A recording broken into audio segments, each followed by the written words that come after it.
Hi, everybody. Hi, everybody. Welcome. We're happy to see everyone after a little bit of time off. As you make your way in, let us know where you're watching from in the comments. If you are new here, Michelle and I started this show in 2019. We are two SDS moms. No background in this. We had an idea to provide resources to patients and families around the world in an easy, digestible way. We did not want people to wait years to get to a medical conference or not be able to afford to get there. We wanted the information to be available when you needed it. Most importantly, we wanted your questions answered live. We devote 30 minutes of every show to questions. Yeah, hi, everyone. Like Nicole said, we've missed everyone. We've been off for the past couple months because it was winter and dreary. But Nicole and I personally want to thank you for joining this webcast, whether you're a patient, a parent, or a support person. If you're here, you care about this disease and want to learn more or make a difference. So thank you. We encourage you to tag someone in the comments that you think should also be here. Send it to a friend who maybe forgot, who's out enjoying the sunshine. They might not catch it live, but they will see the replay on YouTube. If you're having trouble commenting, ensure you're logged into either Facebook or YouTube. We found that there's an issue sometimes with not being logged in. We'll wait a few minutes to make sure everyone has made it in. Let us know where you found your joy this week. Yeah, I think it's going to be interesting to see where people found their joy this week. Where did you find your joy this week, Nicole? I found it I had my book club meeting today, and I am already dressed as our book club main character. We read Eleanor Love it. Elephant Completely Fine, and I think it's actually appropriate for this show because we're not always completely fine, but that was a We're good book to not. read. Yeah. We're not. But I'm already dressed as the main character. I love it. I found my joy this week because if you have ever traveled to the Midwest or been to the Midwest, you know that we have lots of seasons, and sometimes those seasons change every day. And I think we're in real spring now. All the snow is 94% of the snow is gone. And it was like 60 degrees and it was sunny and we had the windows open, and it's like my favorite time of the year. And it is so humid in Houston where I am. Yeah, that's Yeah. rough for you. And you have a lot of snakes, apparently. We were going to have Dr. Shimamura on today as well. However, she is under the weather, so we wish Dr. Shimamura a good recovery, and she has left us in capable hands. Yeah, absolutely. We get the honor of having the more Midwest half of the registry with us today to present. Dr. Myers is a pediatric hematologist who has also never stopped searching for answers for our community, and she comes from Cincinnati Children's Hospital. If you've not seen these numbers on your screen yet, I think they're a great representation of what the registry does and how they've impacted things. Uh, in the community. I think it's always astonishing. I remember back when we were celebrating 200 enrollees because I got cake in the hospital, and I will never ever forget that. It was very good. So at this time, I think we're going to welcome in Dr. Myers. Hi, Dr. Myers. Hi. We are so very excited to have you on, and we're very thankful for your time today. And I have to ask, because we asked everyone else, where did you find your joy this week? This week I found my joy hanging out with my parents who don't live anywhere near me, with my son Oh, I love in the that. sunshine. Yeah. In the sunshine. I'm a bit further south than I usually am today. You're in real spring down there for real. Yes, yes. Florida is much warmer than Ohio. Hopefully, when you come back, it'll still be real spring here, and I didn't just jinx everything. We're going to hand the floor over to the registry now, Yeah. but please ask your questions in the comments as we will have time to go through them with the doctors. And please remember to keep them general, no private information. Yes, the floor is yours. Wonderful. Thank you so much. And thank you both for having me here today. I'm truly honored to be able to represent the registry for myself and Akiko and share with you guys some of the sort of work that the registry has been doing, who are we, what do we do, and what we're hoping to do for patients with Shwachman-Diamond Syndrome, moving forward. I'm just going to share my screen real quick here.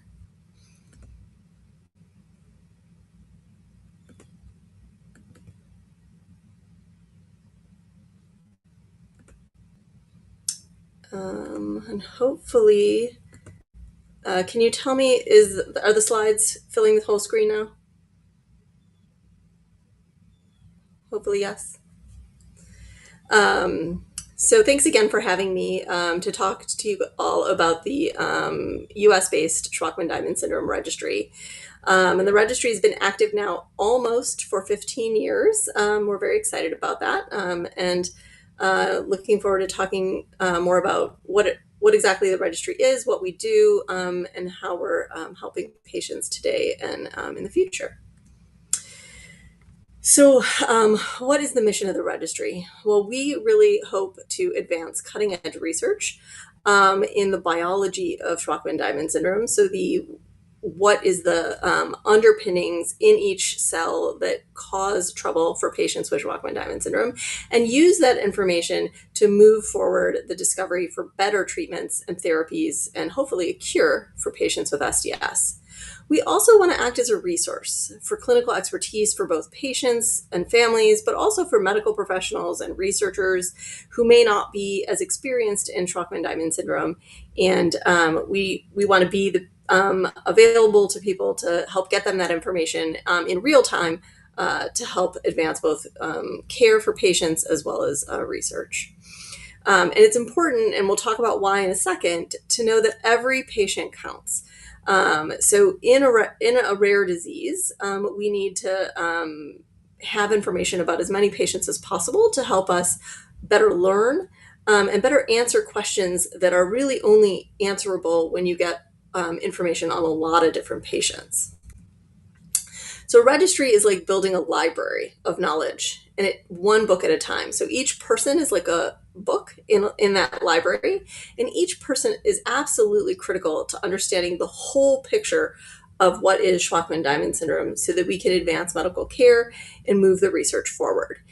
If you think about it, some problems that patients with SDS have may be unique to them, and some problems that they have may be common to lots of other patients with Shwachman-Diamond syndrome. And the only way we are able to sort of figure that out is if we put patients' information together and sort of be able to compare what is more unique to one individual versus what is common amongst many patients with SDS. So joining the registry really helps us build this library of SDS knowledge and allows us to learn from the library to improve care for our patients. So what's involved in the registry? And here I'm showing images of the registry team all working in different capacities, both in Boston and in Cincinnati, to get information. We do a lot of data collection. We take that data and de-identify it, meaning make sure it's not associated with a specific name, so that when we do research with other researchers and doctors, that we're not sharing personal or health information that's identifiable.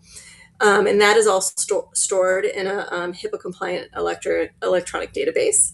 And then we're also collecting samples. So for patients who are willing to donate samples of either blood or bone marrow at the time of a already scheduled procedure, so no extra pokes there. We collect these samples, and they're processed and stored in the central sample repository, which is housed in Boston. And these samples, and I'll show you some of the ways how, have really, along with the clinical data, really moved our understanding of Shwachman-Diamond syndrome forward by leaps and bounds, and have truly changed the way we care for our patients. So how does the registry work? Again, we talked about samples, medical records, and then obviously joining the registry or contacting the registry. And those are all different things that we do. If you're getting, if you want to join the registry, on the registry website, there is a contact us button, and you'll get the image shown there on the far right. And that will allow you to send your information into the registry, and then we will call you to do consent over the phone. You can also email us directly, and the email address is there on the bottom, and share the same information. And this consent will then allow us to retrieve your medical records. You can send us medical records if you have them and you want to, but we will have you sign a medical release so that we do the work for you, contact the hospital, and get those medical records so that we can take the data and help move things forward. Similarly, if you are having a procedure like a bone marrow or a blood draw, we can send you a kit in the mail and that you can take to your doctor, and then your doctor can collect the sample along with your regular testing and send it into the registry for it to be put in the lab. So all of this to say that the only way to advance care for patients with SDS is through a partnership. And that partnership is between the registry and all of you, patients with SDS and their families. We really can't move things forward without that collaboration. And it's really important that we work together to help our patients live better lives.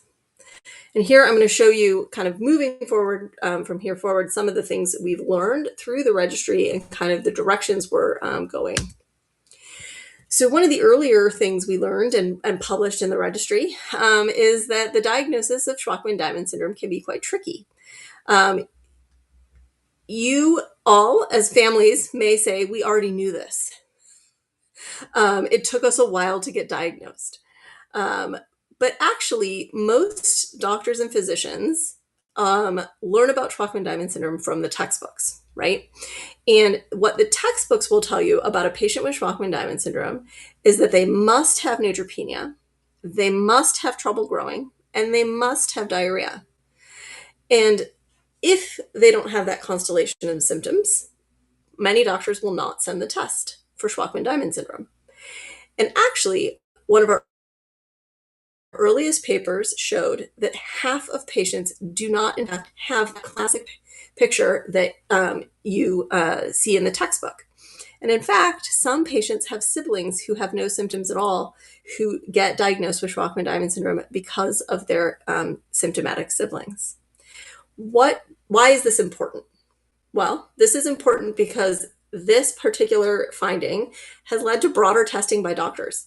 Doctors are more willing to send the testing for Shwachman-Diamond syndrome because we have proved that most patients don't actually read the textbook and they do what they want on their own as far as symptoms. And so you have to have a higher index of suspicion and send more testing in order to correctly make the diagnosis. It also helps to get insurance coverage for that diagnosis because historically, oftentimes it was a challenge to get that coverage because the insurance companies would say you don't have the appropriate symptoms. Another paper that we have published, some learning we've done in the last few years, is looking at the evolution of blood problems in patients with Shwachman-Diamond syndrome. What we've seen through the registry, and this is in over 150 patients with SBDS mutations, is that bone marrow failure that is severe enough for transplant usually happens pretty early in childhood. And later, as patients grow older, the risk of MDS and leukemia start going up. So most patients who are transplanted at younger ages are being transplanted for bone marrow failure. And as patients grow older, most patients are being transplanted for the concern of MDS or leukemia. We also were able to show that bone marrow cellularity, or how full the bone marrow is, does not always match patients' blood counts. And that's important because sometimes doctors get really nervous and families get really nervous when the bone marrow cellularity is very low. But actually, if the blood counts are okay, then we know now that we don't need to worry as much about that low cellularity. And so this particular research really helped us understand, what do we expect for the typical patient with Shwachman-Diamond syndrome over the course of many years and, in fact, decades of their lives. We then moved on to look at transplant outcomes in patients with Shwachman-Diamond syndrome. And here is an example where even the registry did not have enough data on patients with transplant for patients with Shwachman-Diamond syndrome. So in fact, I went and initiated a study with the CIBMTR, which is the Center for International Bone Marrow Transplant Research here in the United States, to look at transplant information for patients with Shwachman-Diamond syndrome. And what we learned from this work was that transplant outcomes for patients with bone marrow failure are much better than they used to be. We have learned how to use more gentle chemotherapy regimens. They're still not fun, but they're more gentle than what we used in the past. And patients with bone marrow failure who get a transplant are doing much, much better. We also learned that we need to do a lot better for our patients with MDS and AML, and that the strategies that we're currently using are not good enough. And that's an area of that we're working on actively. And here's another slide that shows that outcomes for patients with MDS and AML are not what we want them to be. Patients with MDS and AML are not surviving as much as we would like them to be, and we really need new approaches to diagnose earlier and to treat this better. But more importantly, and this work is actually a collaboration that the registry did with 18 different institutions across 3 different countries to look at MDS and AML in our SDS patients. And while we showed that the patients with MDS and AML don't do as well as we would like them to be or to do, we did show that the patients who had bone marrow surveillance prior to their diagnosis of MDS or AML did better than those who did not. And that's an important piece to sort of guide our care and show how important it is that surveillance is in patients with SDS. So why is it important? And here's where I tell you how important those research samples, that blood and bone marrow that patients donate to the registry is.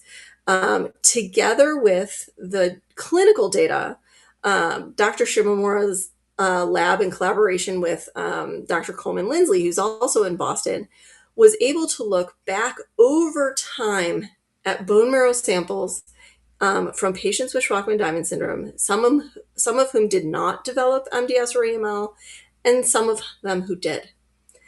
And this is a very complicated slide, but what we were able to figure out in sort of the very short version is that patients with SDS, their bone marrow is stressed. And they try to fix that stress to improve the bone marrow function by making small mutations that help the bone marrow work better. One of those mutations is an EIF6, which is a gene that helps the ribosome actually work a little better when it gets mutated in SDS patients. But the other gene is TP53. And TP53 is something that we've now been talking about for a couple of years, so you may have heard more about it. But that is a gene in your body that protects you from getting cancer. It turns cells off from growing too much. And in patients with SDS, it's called a tumor suppressor gene. And in patients with SDS, in order to help their bone marrow work more, they actually turn that gene off. And you have 2 copies of every gene. And so most patients with SDS during the course of their life do develop these tiny clones or little groups of cells that have these TP53 mutations. They're very common. But the sort of turning point, and this is what the research has discovered, is that if 2 copies get mutated, that's taken the brakes all the way off. And that's when the risk of developing MDS and leukemia goes way up. And so why is this important? Well, through this work, we have been able to identify that if we can surveil patients, do those bone marrows and look for those TP53 mutations and how they change over time, it may be able to allow us to intervene earlier with transplant and catch patients before they develop MDS or AML so that they can do better with their transplant therapy. So I told you that there is power in knowledge, in numbers and knowledge. And so in the last few years, the SDS Registry has led an international SDS consortium study. And we are poised to report the largest cohort ever reported of patients with Shwachman-Diamond syndrome, and that's almost 900 patients with biallelic SDS mutations. And this is across 14 different countries that I've shown you here. All of these collaborators working together to better understand what is the risk of leukemia in patients with SDS, and over time, how does that risk change, and how are the patients doing? And so we hope to have this data out in the coming year, and really hope to use this data to better treat and better educate patients patients and doctors across the globe to get better care for patients with SDS. We are also leading a updated version of the SDS consensus guidelines, and this is an effort that's by and large being led by Dr. Jane Koo in Cincinnati, who's been fantastic getting all of the experts together, almost 60 experts internationally, and I think you guys had a podcast about this a little bit, so I'm not going to talk about it too much longer. But we had our initial meeting almost a year ago now in Cincinnati at the International Congress. We've had 2 additional virtual meetings, and the goal is to publish consensus guidelines in a well-respected journal, which will then serve as the standard of care for patients with SDS, both for their diagnosis and their clinical care, and hopefully improve outcomes for everybody, so that we have, a document that says this is what the experts and this is what the data says on how to treat patients with Shwachman-Diamond syndrome. We want to make that widely available to doctors and patients, reaching pediatric and adult doctors to help all of our patients. This will, of course, serve as reference to support insurance coverage in how some of the important things that we ask for are necessary for our patients with SDS. Just a few more things that we're doing and collaborations that we have ongoing. We have a study comparing surveillance in bone marrow versus peripheral blood in patients with SDS, trying to learn how we can use peripheral blood surveillance better to screen, because we know that bone marrows are challenging for patients, especially on a repeated basis, and also costly. We have helped support and facilitate a clinical trial for transplant in patients with SDS, and this is through the VMT-CTN here in the United States, using a triosulfan-based, which is a more gentle-based conditioning for bone marrow failure. I'm happy to report that that study is fully enrolled, and that actually more than 25% of the patients had Shwachman-Diamond syndrome. The study enrolled 40 patients, and 11 of those patients had Shwachman-Diamond syndrome. So that's super important in learning how to best transplant our patients and how to move the transplant field for patients forward better. There is under development another protocol for patients with bone marrow failure using triosulfan, because that first protocol was, for MDS and AML, because that first protocol was for patients with bone marrow failure. We're also working on several novel approaches for treating MDS and AML and identifying it earlier. Dr. Helen Reed in Boston recently also identified an increased risk of lymphoid cancer in patients with Shwachman-Diamond syndrome, so helping us know that we need to also look at the lymphoid compartment or a different type of white blood cell in patients with SDS, and also have an active project looking at adult patients with Shwachman-Diamond syndrome and how their symptoms change over time as they age. We have active work looking at all of these different medical complications in Shwachman-Diamond syndrome, and I've listed the different collaborators we have looking at liver complications. That was just actually accepted for publication, so should be in a journal available online within the next few weeks. A project looking at other GI complications, neurocognitive complications, and immune phenotypes, or how the immune system works in patients with SDS. We're, of course, collaborating on gene therapy for SDS with Dr. Bauer, as well as looking at new genes for those patients who are genetically undefined, who have SDS, as well as more basic science research looking at the basic biology of patients with SDS as well. I'm not going to go through these studies, but these are just here to show you these are other research studies that the registry has been doing, in the past decade or so, advancing different aspects of SDS care, including diagnostics and clinical care as well. And then here's another page of these research studies trying to advance care for patients with Shwachman-Diamond Syndrome. So I mentioned we want to be a resource. We have an SDS board, which is made up of myself, Dr. Shimamura, and Dr. Chris Riley at the Dana-Farber, who is an adult hematologist. And this board is available to physicians who want to ask clinical questions and consult about their patients who have Shwachman-Diamond syndrome. We are able to share registry data with those physicians to help guide their care. We don't tell people what to do because we're not treating patients from a distance, but we can take the information they tell us about their patient's clinical situation and share our experience from the registry to give them sort of the most cutting edge information with which to move forward. We have applied for various funding to help us also move forward other treatment aspects, including small molecules for SDS as well as diagnostics.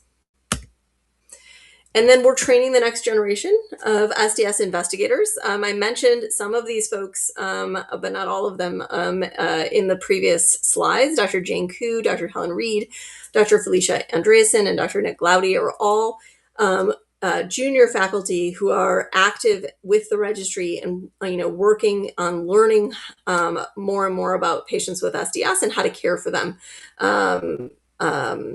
as well. And what we really want to do is expand the number of people who one might say have expertise in Shwachman-Diamond syndrome, so that more people have an expert closer to home for their care. And we also plan on attending Camp Sunshine this summer in Maine, of course. So I've probably been talking too long, and really the most important part is getting your questions. But a special thanks to the patients and families and all registry participants, because really none of what I just talked about could be done without you. This is really, as I said, a collaboration. And you can see here, we are reaching out broadly across the world, really, to try to work with as many people as possible to get that work move forward and really move towards a cure for patients with Shwachman-Diamond syndrome. And I'm happy to answer any questions.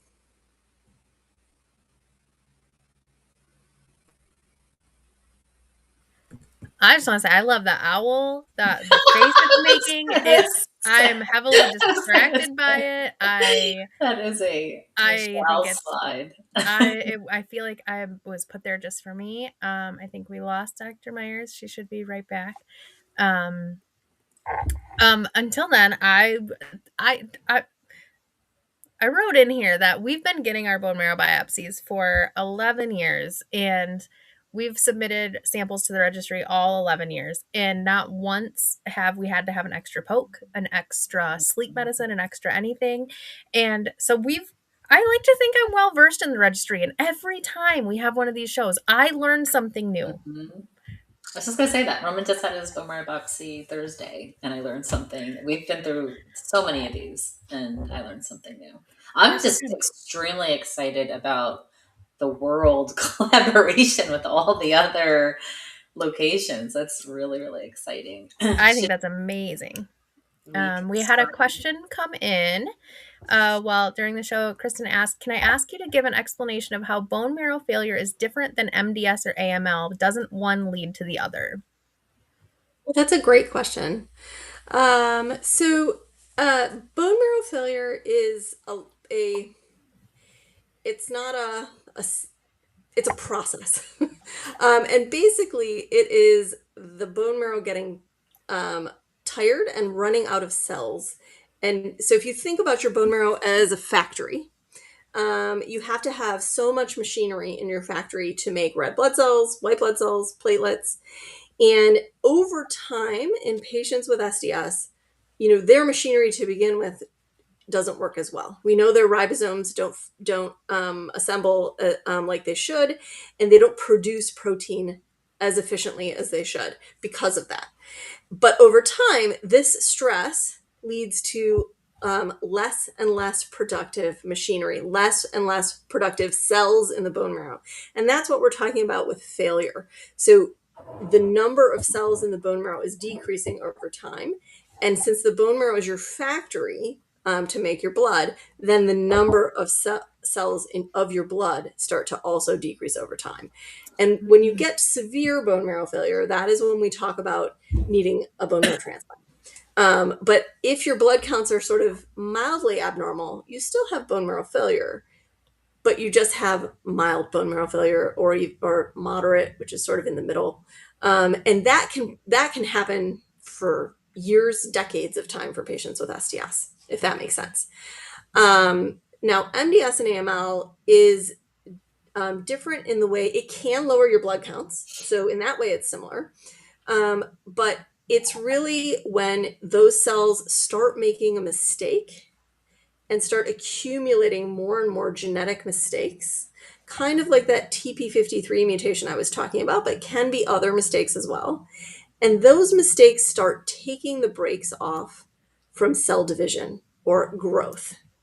And so it's sort of a bit the opposite of bone marrow failure, because those cells grow when they shouldn't, and they take over the bone marrow space and don't allow for normal production of blood. And you say, if they're taking over the space and the space is a factory, shouldn't you get higher blood counts? And sometimes you do, actually. Some patients with leukemia have very high white blood cells. But for the most part, those cells that have those mutations or mistakes, they don't work as well. So even though they're taking up the space, they're actually not producing much cells at all. So in the end, you can still have low blood counts, which is similar to bone marrow failure, but it's for the sort of a different reason. It's because your factory's kind of gone awry and is not making things like it should. Thank you for that explanation.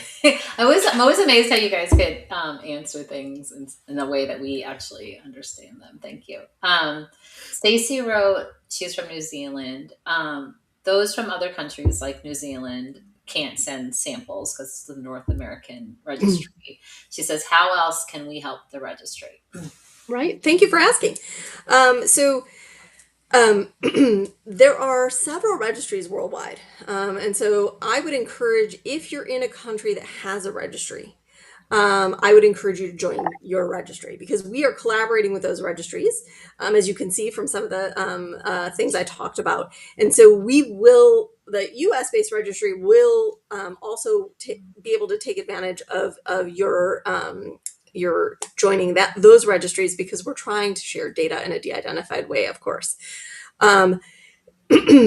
If your country does not have a registry, you can reach out to us and we can talk about whether it makes sense to have you join the US-based registry. We have had some patients from countries in which there is not a registry nearby join the US registry and send clinical data, but not samples, because yes, there are a lot of international regulations around sending samples across borders, and so that gets a bit tricky.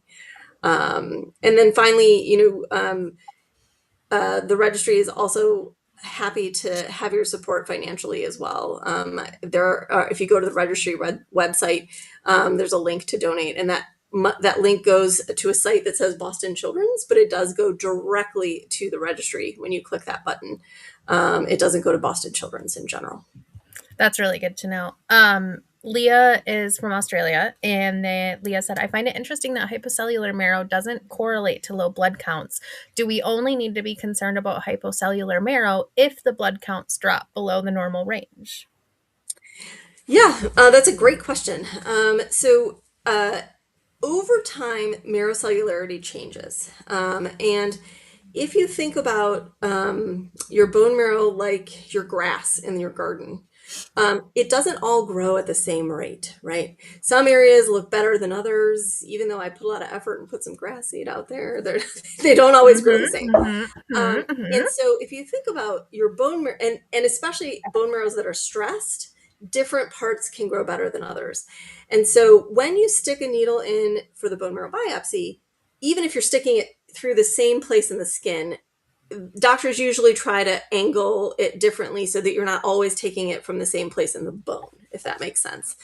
And so you may be hitting different sections of the bone marrow itself, and so you may hit one time a little bit of a less happy area that's not growing as well, and one that's the next time one that's a little bit more full. We follow trends over time. So, sometimes we do see that change over time, and that can be something to watch, especially if it's going upwards in a very quickly direction and there are other things that might worry us. But if the blood counts are okay, you don't really need a ton of cells actually in your bone marrow to keep your blood counts relatively normal. Those stem cells in the bone marrow are pretty amazing, and you only need a few to make enough blood. Yeah. Good question. Another question that came in is, what is the best way to financially support the research projects that the registry is connected to? Would working with the hospital's fundraising teams be beneficial? Yes, actually, that would be fantastic. If you, obviously you can donate directly through the link on the website. But if you have a particular project that you're interested in supporting, if you reach out to Dr. Shimamura or myself, we can work with our hospital fundraising folks as well with you about whatever it is that you're most interested in moving forward.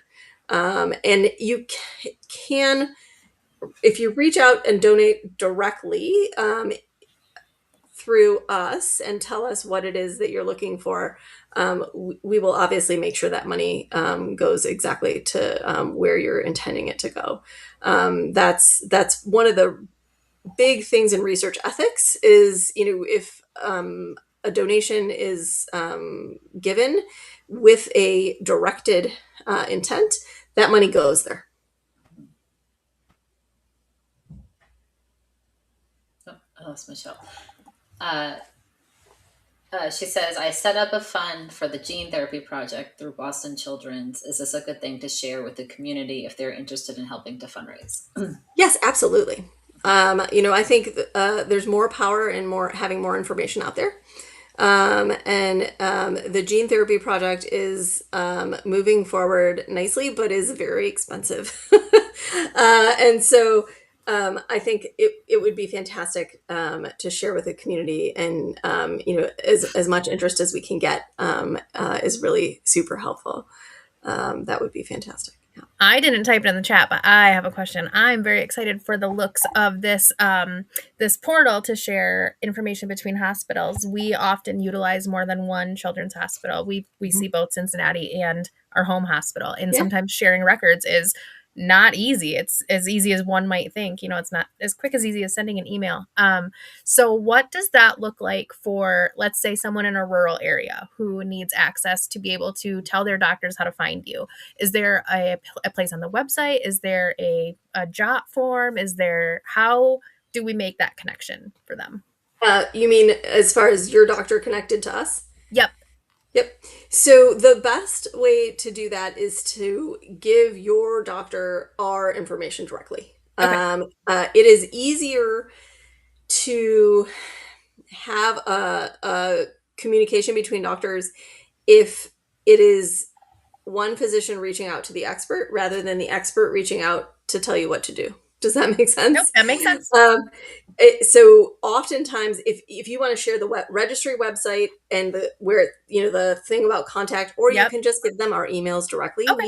I get emails probably several times a day from doctors around the world, really, to ask questions about their patients with SDS, and that's the fastest and easiest way to get a hold of us. But if you email the registry with a clinical question, then the registry staff will also hunt us down, and we will reach out to your doctor. So either way, whatever is easier for you. Yeah. Perfect. I just wasn't sure if there was a new way to send it, based off the slide that you had said that there's now the board, or in the works of the Oh, board of it, and yeah. so not necessarily over emailing one doctor over another, where there was like a filter system. So if you ask a question that is that is sort of nuanced, that isn't like very straightforward, actually we will automatically convene the board for you. Perfect. So if your doctor reaches out and says, I have this patient with SDS, they got a bone marrow, there's a TP53 mutation. Do you think this is one that is okay to watch, or this is one that we need to do something about? Because that's now becoming a very common question, because we know patients with SDS have TP53 mutations, and not all of them need to be acted on immediately. Some of them can be watched. And so that's an example of, if we get that question, we convene the board, we get information about the patient, and we sort of give data from the registry to help inform that clinical care. Yeah. We got a question in from someone. They said, you mentioned working on new surveillance guidelines. Do you anticipate that the next generation sequencing, the blood test used to scan DNA for mutations like TP53, will be included as a standard recommendation, either to supplement or replace annual bone marrow biopsies? I do anticipate that will be a recommendation, yes. The consensus guidelines are still in process. They're not finalized yet, although we're almost there. So close. The data is very strong to support including TP53 NGS sequencing in surveillance. And so you can do that both in blood and bone marrow. The nuances of how that works is kind of what the group is trying to settle on at the moment. And that is something that I think over time may change as technology gets better and our sensitivity gets better. But this is a huge leap forward from what we were doing, 5 years ago. Oh, definitely. 100%. Oh, can I ask a question real quick? Dr. Myers, I wanted, both Michelle and I were at the Congress. Can you speak a little to the changes in funding nationally, I would say, like the NIH changes and how it impacts the registry? Yes, thank you for asking that. The funding environment at the moment is very, very challenging. Budgets from the NIH have been limited. And the turnaround time also for reviewing grants has become a little longer. So even when you put a grant in, the time to hearing back about whether or not you get the money is longer, and the amount of money is less. So it is going to be more challenging in the coming years, at least the foreseeable future, to get money to support work for the registry. And the NIH really only funds specific questions that they find scientifically interesting. They don't fund the daily work of the registry. So they're not going to fund us to extract data and put it in the database or to process samples. They're only going to fund the science that comes from that data and that comes from using those samples. And so that's one of the challenges actually of running a registry is, we obviously need to pay for those other things first so that we can get to the science. And so both of those things are important. So this disease is very rare, and now the money is even less. Yeah. Yes. Well, on that note, we had a question come in that said, how would you say to navigate with a hematologist who is opposed to annual bone marrow biopsies? Ooh. Been there, done that. Yes. Uh, so, if your hematologist is open to conversation, I would say that please refer them, ask them if they would be willing to talk to Dr. Shimamura and I and Dr. Riley, even just to have a conversation. Because we obviously, like I said, we're not telling people what to do with their patients from a distance, but we can provide the data that helps them inform their decision. And so a lot of times, people just aren't aware as much of the data behind why we make those recommendations. Hopefully, also, once we publish the consensus guidelines, that's one of the reasons why we feel so strongly it needs to be in a well respected journal, because doctors, in general, when they read publications in well respected journals, especially if they're guidelines, which say this is what the experts want you to do, will modify their care or listen to those guidelines. Sort of as a last resort, if you really can't come to consensus with your doctor, uh, we can help you find some maybe somebody else nearby, or I would try somewhere else that might be willing to listen. I tell people all the time, you get 2 or 3 opinions on who's going to change the roof on your house. You can get more than one opinion on your healthcare. And any physician that is offended by somebody seeking a second opinion, especially in a rare disease, in my opinion, needs to reevaluate their practice.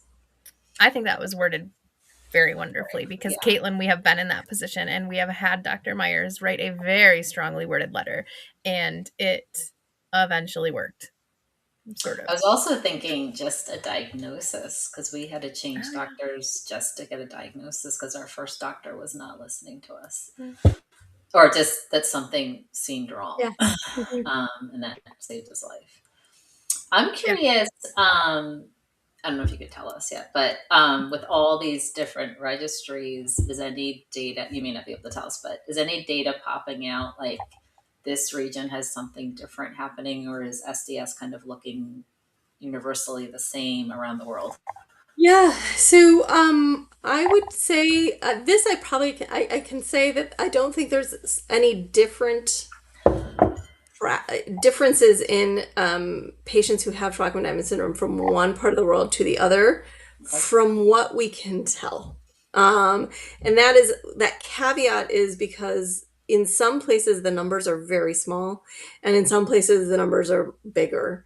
For example, the U.S. based registry is the larger registry, and because the U.S. population is larger. But and the French registry and the German registry actually had a lot of patients to contribute. But many other smaller countries, countries in the East or Australia, the numbers are smaller. So statistically making those comparisons is hard, but we haven't noticed differences. Yeah. Okay. I had a follow-up question to the follow-up question from the follow-up question. On that slide, it said there were you were monitoring over 900 genetic patients. Is there a plan to include non-genetic or clinically diagnosed patients in the future for the plan? I don't know how to word that right. Yeah, yes, I know what you're asking. Um, I think for a study like this, that is Oh, yeah. challenging, because mostly because we want to make sure we're comparing similar situations. Mhm. And so, other patients with other mutations like SRP54, EFL1, and DNAJC21, have an SDS-like phenotype. We did not include them in this study because they behave actually differently in some aspects than patients who have SBDS mutations. And so it's very hard to make generalizations or to unify those patients. And so for the genetically undefined patients, we don't know if we're grouping people appropriately. And so we're aiming our focus in that area in gene discovery. And Dr. Reed is actually working on some nice work that should come out in the next year or so, I think, looking at patients who have features of SDS or aspects of SDS in the registry who actually we've sort of been able to find different related but not quite related disorders. And so, making sure that we're appropriately guiding the care is important. And so I think that's for the best way to do that. I saw her poster definitely. at the Congress. Is she at Texas Children's? I believe she did her residency there, but she's at Boston Children's now. Yeah. She did her fellowship training at Boston Children's and has stayed on as faculty. Can you speak to, so like you spoke about the French and Italian registries, they're automatically enrolled, correct? Because of their healthcare system. Is that correct to say? Because we like have to voluntarily remember to send it in every year. Okay. In the United States, it is voluntary enrollment for sure. I believe I can't really speak to the way international registries practice, but I think they have access to the healthcare information in a different way since it's a national healthcare. Right. So I believe they're able to identify and approach patients easier than in the United States. But I do still think they have to have some consent unless it's done in a retrospective way. Okay, right, consent. What are the greatest challenges with our type of healthcare system where maybe someone remembers 2 years, doesn't remember 30 years, tries to jump back in? Is there challenges for y'all without longitudinal data on that same patient? Yes and no. Oh, every bit of data helps, to be honest. It is best to have all the most full picture. But even if we don't have the full picture, we can aggregate that data in a way that makes it informative. Got it. And so I guess it's hard to, what is the most challenging is that people seek their care in different places. They move, they get a new doctor for variety of reasons, and we have to then figure out where it happened, when it happened, and get the data. And so that can oftentimes be a little time consuming. It's worth it, but if you consent for us to, if you release the medical records and you consent for research with released medical records, then we can do the legwork. It's more complicated in the US than it is abroad, where it's just that one system. Yeah. Yes. One system. Any I don't think other questions? I don't listen. Last call. I think it's always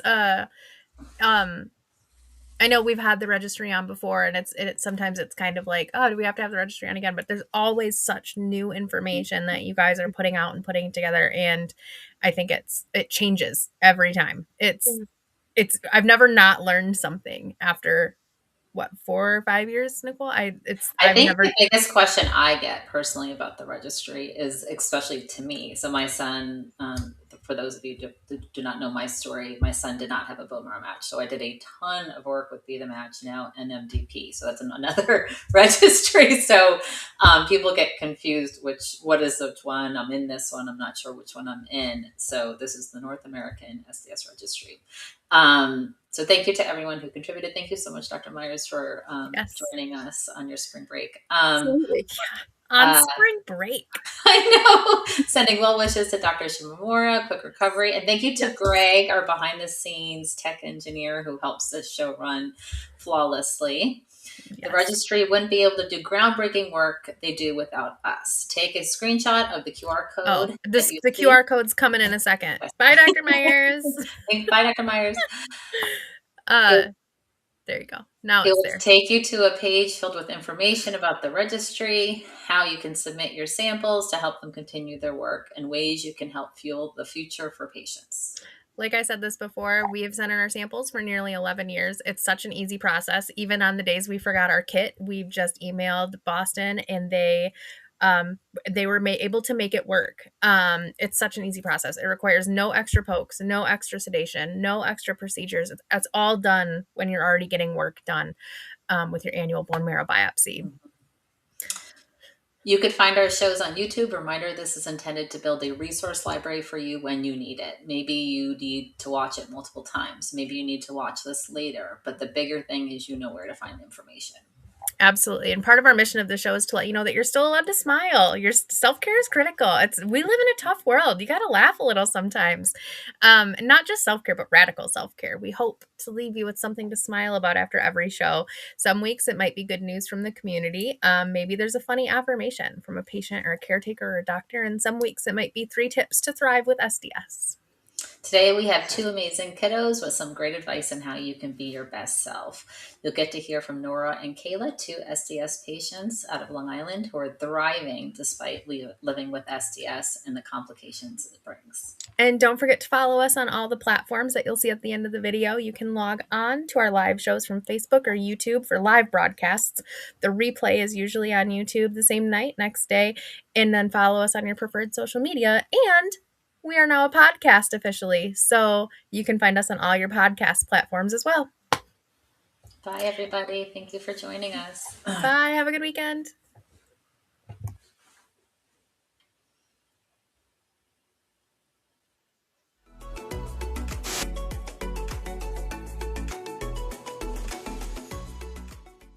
Three to thrive. 3 tips to help be your best, even when it's hard. We have 3 pieces of advice for you. I'll go first. I think it's really good to eat healthy. Only sometimes you can eat unhealthy things. If you eat healthy, you'll grow big and strong. Number 2 is exercise. It's very important that it's good to exercise because you're gonna get big and strong too.